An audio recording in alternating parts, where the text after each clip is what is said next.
Good morning guys. അപ്പോൾ രാവിലെ ആയപ്പോൾ എണീറ്റ് ഒടുക്കത്തെ തണുപ്പ് എന്ന് പറഞ്ഞാൽ ഒടുക്കത്തെ തണുപ്പ്. അങ്ങനെ ഞാൻ എണീറ്റേക്കുമ്പോഴേക്കും എല്ലാവരും എണീറ്റുണ്ട്. അങ്ങനെ ഞാനൊരു റൂമിലേക്ക് പോയൊക്കെ ഫസ്റ്റ് റൂമിൽ പോയി നോക്കുമ്പോൾ ഫ്രാങ്കോ അവിടെ നിൽക്കുന്നുണ്ട്. സാലിയാണെങ്കിൽ കിടന്നുറങ്ങുക തന്നെയാണ്.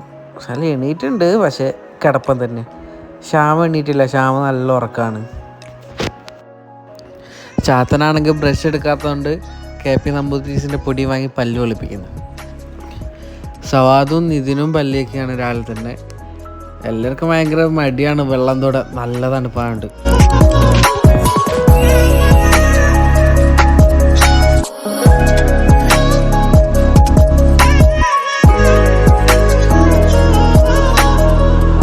അങ്ങനെ എല്ലാവരും ഫ്രഷായി വന്ന് ഇനി ചായ പിടിക്കാൻ വേണ്ടിയിട്ട് മുകളിലേക്ക് പോകണം.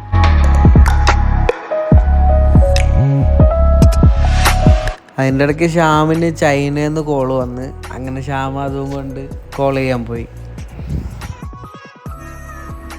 ഞങ്ങൾ ചെന്ന് നോക്കുമ്പോൾ ചായ ആയിട്ടില്ല, കുറച്ചുകൂടെ സമയം എടുക്കുമെന്ന് പറഞ്ഞു. അപ്പോൾ ഞങ്ങളെല്ലാവരും കൂടെ അവിടെ പോയി ഷട്ടിൽ കളിക്കാൻ തുടങ്ങി. പിന്നെ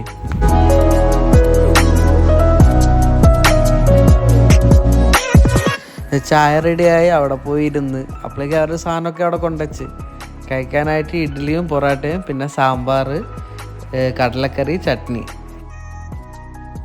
ഫുഡ് കൊള്ളായിരുന്നു, നല്ല ടേസ്റ്റ് ഉണ്ടായിരുന്നു. കറിയൊക്കെ നല്ല രസമുണ്ടായി. അങ്ങനെ ചായ കുടിച്ച ക്ഷീണത്തിൽ ഞാനും സവാദും കൂടെ കുറച്ച് ഊഞ്ഞാലാടി. അതിൻ്റെ ഇടയ്ക്ക് സാലി അവിടെ ഒരു കുതിര ഉണ്ടായിരുന്നു. ആ കുതിരേനെ ഒന്ന് മെരുക്കിയെടുക്കുകയാണ്.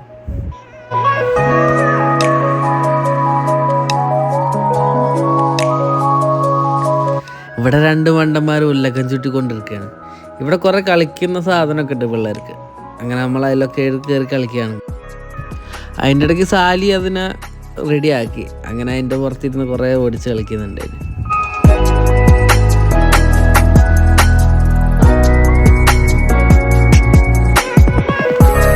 അവിടെ സ്ലൈഡിങ് ഉണ്ടായിരുന്നു. അങ്ങനെ സ്ലൈഡിങ്ങിൽ കയറി. ആ സ്ലൈഡിങ് പറയുമ്പോൾ ഭയങ്കര ഇതാണ്, നേരെയുള്ള. അങ്ങനെ ആശുവും ചെറുതായിട്ടൊന്ന് സ്ലിപ്പായിപ്പോയി.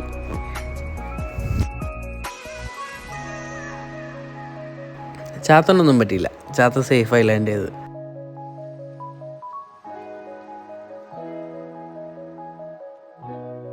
അങ്ങനെ ജിജി ഇറങ്ങിയപ്പോൾ ജിജി പിടിച്ചതിനെ കൊണ്ട് ജിജിക്ക് ഒന്നും പറ്റിയില്ല. പിന്നെ മണ്ടൻ ഫ്രാങ്കോ ആണ് ഇറങ്ങിയത്. ഫ്രാങ്കോ പോയ കടനെ നിലത്ത് വീണു. ആ പരിപാടിയെല്ലാം കഴിഞ്ഞ് നമ്മൾ നേരെ പൂളിലിറങ്ങി. പൂളിലിറങ്ങിയപ്പോഴേക്കും അവിടെ മൈക്ക് സെറ്റൊക്കെ തന്നു. അങ്ങനെ സവാദ് പാട്ട് പാടാൻ തുടങ്ങി. സവാദിന് ഒറ്റയ്ക്ക് പാട്ട് പാടിക്കാൻ സമ്മതിക്കാണ്ട് സാലിയും വന്ന്.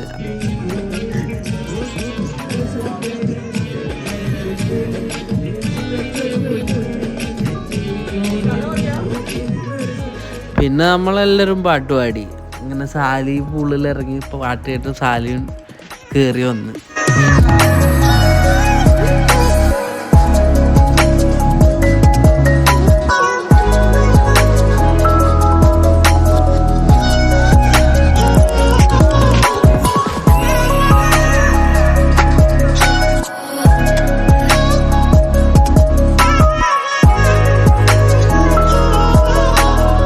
നമ്മളങ്ങോട്ട് പോകുമ്പോൾ കുറച്ച് ഫ്രൂട്ട്സ് വാങ്ങി. കുറച്ച് വത്തക്കയും പിന്നെ കുറച്ച് സ്ട്രോബെറി പിന്നെ ഒരു പാലും.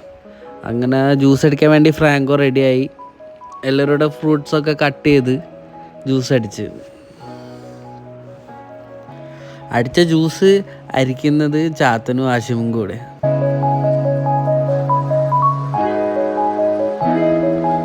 അവിടെയുള്ള പ്രാവിനും കോഴിക്കൊക്കെ കുറച്ച് തീറ്റ ഇട്ടെടുത്തപ്പോഴേക്ക് എല്ലാവരും വന്ന്.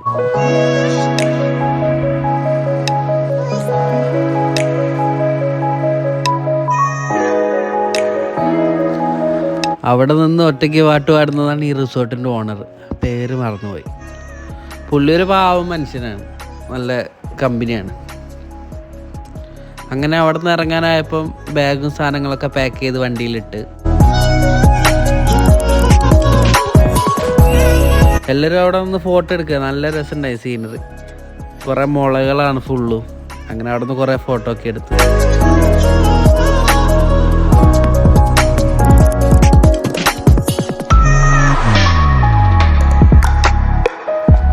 അങ്ങനെ അവിടെ നിന്ന് ഫോട്ടോ ഒക്കെ എടുത്ത് അവരോട് ബൈയും പറഞ്ഞ് അവിടെ നിന്ന് ഇറങ്ങി. ഒരു 3:30 സമയമായപ്പോൾ അവിടെ നിന്ന് ഇറങ്ങി.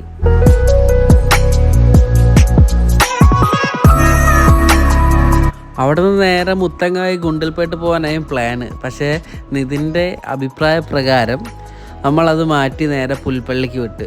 അവൻ പറഞ്ഞ പുൽപ്പള്ളി കൂടെ പോവുകയാണെങ്കിൽ കുറേ ആനേനെയും കുതിരേനെയും മയിലിനെയും ഒട്ടകത്തിനൊക്കെ കാണാമെന്ന്. പക്ഷെ ഒരു കുരങ്ങനെ പോലും നമ്മൾ കണ്ടില്ല.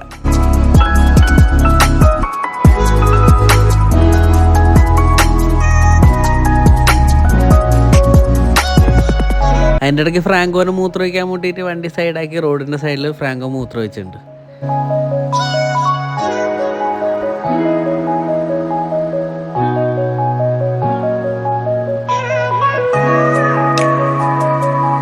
എല്ലാവർക്കും നല്ല വിശപ്പുണ്ടായിരുന്നു. ഉച്ചയ്ക്കൊന്നും കഴിച്ചിട്ടില്ല. അങ്ങനെ നിതിൻ പറഞ്ഞ ഒരു അടിപൊളി ഹോട്ടലുണ്ട്, അവിടെ പോയാൽ നല്ല മന്തി കിട്ടും. അങ്ങനെ ഈ ഹോട്ടലിൽ പോയേക്കുമ്പോൾ അവിടെ ഫുഡൊന്നുമില്ല. അങ്ങനെ ഞങ്ങൾ തൽക്കാലം വിശപ്പ് അടക്കാൻ വേണ്ടിയിട്ട് ഒരു ബേക്കറി കയറി അവിടെ നിന്ന് പപ്സ് വാങ്ങി. അങ്ങനെ പപ്സ് കഴിച്ച് വൈകുന്നേരം വരെ ഒപ്പിച്ച്. നല്ല പപ്സായിരുന്നു, കുഴപ്പമൊന്നുമില്ല, നല്ല ടേസ്റ്റ് ഉണ്ടായിരുന്നു.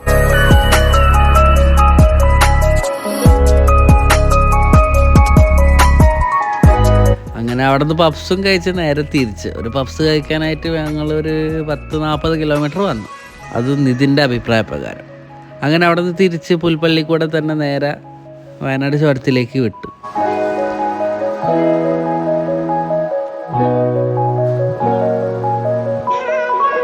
അങ്ങനെ നമ്മൾ കൽപ്പറ്റ ബൈപ്പാസിലുള്ള അൾഡ്രീം കുഴിമന്തി എന്ന് പറഞ്ഞൊരു കടയിൽ കയറി. അവിടുന്ന് സ്റ്റാർട്ടേഴ്സായിട്ട് കുറച്ച് ഫ്രൂട്ട്സും വെജിറ്റബിളൊക്കെ കട്ട് ചെയ്ത് തന്ന്. എല്ലാവർക്കും നല്ല വിശപ്പുണ്ടായിരുന്നു. അങ്ങനെ നമ്മൾ ബീഫ് മന്തി പറഞ്ഞ് 2 ഫുള്ള് ബീഫ് മന്തി പറഞ്ഞ്. അങ്ങനെ നല്ല വിശപ്പോടെ എല്ലാവരും കഴിച്ചു.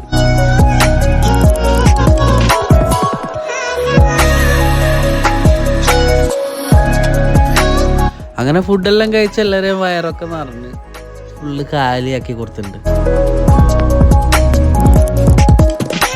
ഇത് കണ്ടിട്ട് എനിക്കൊന്നും പറയാനില്ല. അവിടെ നിന്ന് ഫുഡ് കഴിച്ചിറങ്ങുമ്പോഴേക്ക് സവാദ അവിടെ നിന്നൊരു കാവ കുടിച്ച്. അപ്പോഴേക്ക് രാത്രിയായി, 6:30-7 മണിയായിട്ടുണ്ട് അവിടെ നിന്ന് ഇറങ്ങുമ്പോഴേക്ക്. അവിടെ നിന്ന് ഇറങ്ങി ചുണ്ടയിലെത്തിയപ്പോൾ നിതിനെ അവിടെ ഇറക്കി. അവൻ്റെ വീട് അവിടെയാണ്. അവിടെ നിന്ന് ഞങ്ങൾ നേരെ ചുരത്തുമ്മലേക്ക് പോയി. 4-ാം വളവിലെത്തിയപ്പോൾ അവിടെ ഇറങ്ങി.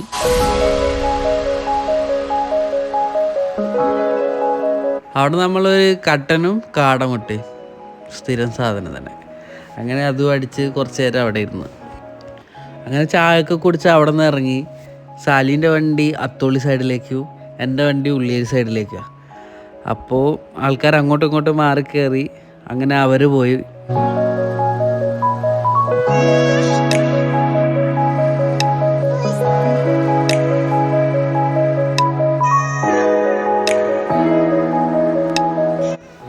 താമരശ്ശേരി എത്തിയപ്പോൾ ആശിമിനെ അവിടെ ഇറക്കി.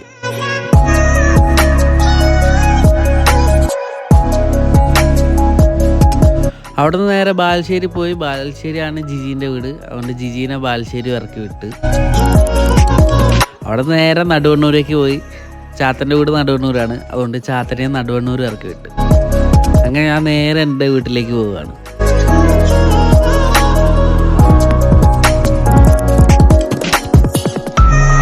അങ്ങനെ 10 മണിയാകുമ്പോഴേക്ക് വീട്ടിലെത്തി.